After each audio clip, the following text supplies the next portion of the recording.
السلام علیکم ورحمۃ اللہ وبرکاتہ۔ آج کل ایک واقعہ بڑا ٹرینڈنگ میں ہے، آپ نے بھی سنا ہوگا کہ پی جی سی کے اندر جو ریپ کیس ہوا ہے یا جس ریپ کیس کو بنایا جا رہا ہے، بتایا جا رہا ہے، تو میں اس بارے میں یہ بات کرنا چاہوں گا۔ میں ایک اسلامک اسکالر ہوں، تو سب سے پہلے قرآن مجید کی بات آپ کو بتاؤں گا۔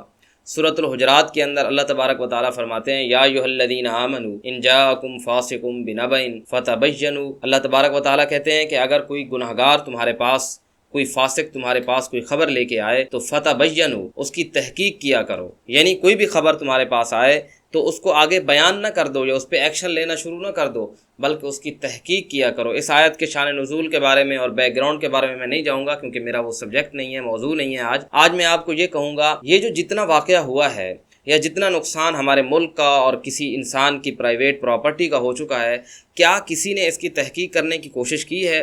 یا جو احتجاج کر رہے ہیں، کیا ان کو پتہ ہے اس بارے میں کہ وہ کیا کام کر رہے ہیں؟ آپ کو یہ بات علم میں ہونی چاہیے۔ نبی اکرم صلی اللہ علیہ وسلم نے فرمایا کہ کسی انسان کے جھوٹے ہونے کے لیے اتنا ہی کافی ہے کہ وہ سنی سنائی بات آگے کر دے۔ یہ واقعہ جب ہوا، ابھی کسی سوشل میڈیا پر اور کسی نیوز چینل پر نہیں آیا تھا۔ ایک بچی نے مجھ سے رابطہ کیا، کہتے ہیں کہ یہ واقعہ ہو گیا ہے، آپ اس پہ آواز اٹھائیں۔ تو میں نے اسے سب سے پہلے یہی کہا، میں نے کہا آپ کے پاس پروف کیا ہے؟ میں ایسے سنی سنائی بات آگے نہیں کر سکتا، آپ مجھے پروف دے دیں، میں آواز اٹھاؤں گا۔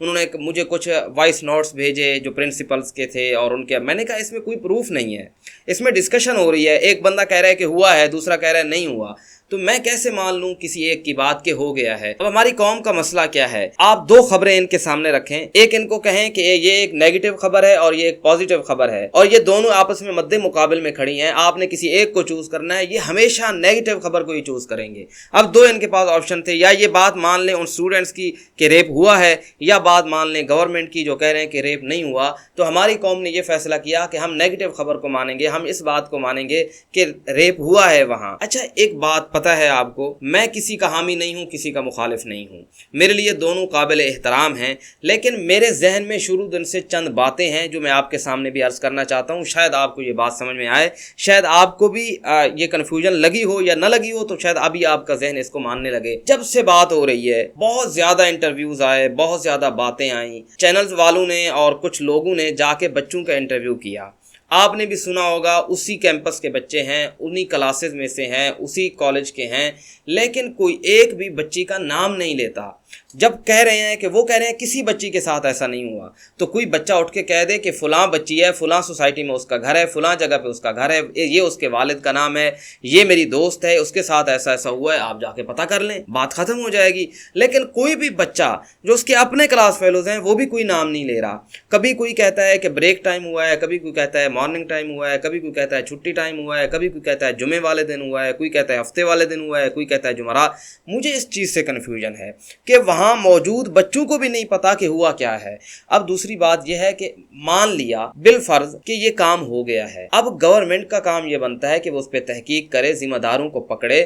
آپ بچوں کو یہ چھوٹ نہیں دے سکتے کہ آپ جائیں اور توڑ پھوڑ کریں۔ اچھا ایک کام کیا کسی نے، یہ اس ایک بندے کا گناہ ہے، ٹھیک ہے، ہم نے مان لیا کہ یہ اس کا گناہ ہے، لیکن کسی کی پراپرٹی کو نقصان پہنچانا یہ اسلام قطعاً اجازت نہیں دیتا۔ اب لاہور میں یہ واقعہ ہوا ہے، چلو لاہور کیمپس والے مجرم ہو گئے، لاہور کیمپس والے غلط ہو گئے، لیکن آپ کو پتہ ہے فرنچائز بزنس کس طرح چلتا ہے؟ اب راولپنڈی میں پنجاب کالج کو توڑنے کا کیا تک بنتا ہے؟ ایک بچہ ہے 15-16 سال کا، جس کو گورنمنٹ نے ووٹ ڈالنے کی اجازت نہیں دی، یعنی اس کی اتنی کیپیبلٹی نہیں ہے کہ وہ ووٹ ڈال سکے، اپنا لیڈر چن سکے۔ وہ خود لیڈر بن کے کیسے فیصلے کر سکتا ہے؟ اور جذباتی نعرے ہیں، جذباتی گانے ہیں، جذباتی چیزیں ہیں جو چلائی جا رہی ہیں اور لوگ اس کے پیچھے بھاگے جا رہے ہیں۔ خدا را ان چیزوں کو سمجھیے، یہ ہمارے ملک کے خلاف، ہماری قوم کے خلاف، ہمارے لوگوں کے خلاف سازش ہے کہ کبھی بھی یہاں امن نہ آنے دیا جائے۔ ایک مسئلہ ختم ہوتا ہے، دوسرا مسئلہ آ جاتا ہے۔ ان کے پیچھے مت بھاگیے، آپ دین کو دیکھیں کہ میرا دین کیا کہتا ہے، آپ آواز اٹھائیں جس پر ثابت ہو جائے۔ بہت سارے مقدمات ایسے ہوتے ہیں، بہت ساری چیزیں ایسی ہوتی ہیں کہ ثابت ہو جاتی ہیں اور کوئی نام ہی نہیں لیتا۔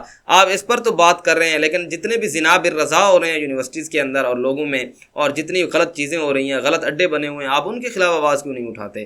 آپ جس ٹک ٹاک پہ یہ ٹرینڈ چلائی جا رہے ہیں، جس سوشل میڈیا پہ ٹرینڈ چلائی جا رہے ہیں، آپ اس سوشل میڈیا کے خلاف آواز کیوں نہیں اٹھاتے کہ سوشل میڈیا کی یہ جتنی بھی گندی چیزیں ہیں ان کو بند کرنا چاہیے گورنمنٹ کو سوشل میڈیا پہ لگام ڈالنی چاہیے کہ غلط مواد یہاں تک نہ آئے۔ آپ اس پر تو بات نہیں کرتے، تو اس کا مطلب یہ ہوا کہ آپ کے ذہن میں کوئی نہ کوئی سیاسی ایجنڈا ہے، کوئی نہ کوئی ذاتی مفاد ہے۔ تو اس ذاتی مفاد سے نکلیے، آپ کسی کی زندگیاں تباہ کریں گے، کسی کو آپ جو ہے وہ تباہ کر دیں گے اپنے جذبات کے چکر میں، تو اپنے بچوں کو سنبھالیے، ان کا کام یہ نہیں ہے۔ اور جس قرآن نے، جس خدا نے، جس اللہ نے مرد و عورت کے اختلاط سے منع کیا، آپ دیکھیں کہ وہاں احتجاج میں کیا ہو رہا ہے۔ میں تو حیران ہوتا ہوں ان والدین کے اوپر کہ جنہوں نے 15 16 سال کی بچیوں کو انقلاب لانے کے لیے بھیج دیا۔ یہ کون سا طریقہ ہے انقلاب لانے کا؟ اب 14 سال کی، 15 سال کی، 16 سال کی کماری بچیاں انقلاب لے کے آئیں گی؟ اور اگر ایسا مسئلہ تھا تو والدین کو خود آنا چاہیے، پیرنٹس کو خود وہاں پہ کھڑا ہونا چاہیے۔ اور احتجاج کا یہ کوئی طریقہ نہیں ہے کہ آپ پرائیویٹ پراپرٹی کو نقصان پہنچائیں۔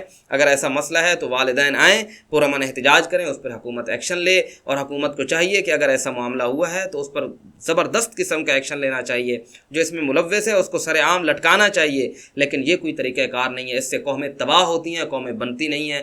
امید ہے کہ آپ کو میری بات سمجھ میں آئی ہوگی۔ السلام علیکم ورحمۃ اللہ وبرکاتہ۔